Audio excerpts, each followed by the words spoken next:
Here I am back again with another interesting story from the history books. Now, today I'm going to talk about one of my favorite cricketers. In fact, not just mine, but many in my generation would really swear by the class of Sir Isaac Vivian Alexander Richards.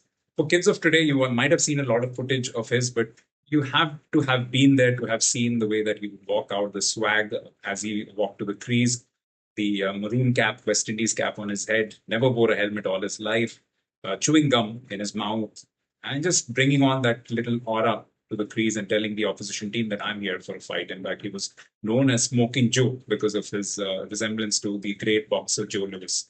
Now, when Richards in his autobiography talks about his most memorable innings, he doesn't pick out any of those great epics that he played against England or Australia, the 1979 World Cup final century, or his highest score in ODIs, which was also against England, highest test score also against England, 291.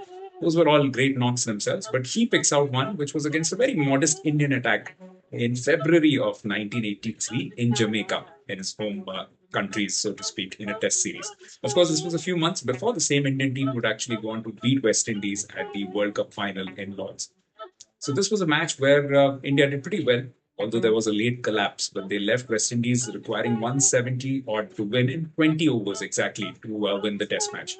And Richards was coming into the match on the back of a bad finger injury. He had broken one of his fingers, and he was just finding his way back into form. He was struggling a little bit, scratchy.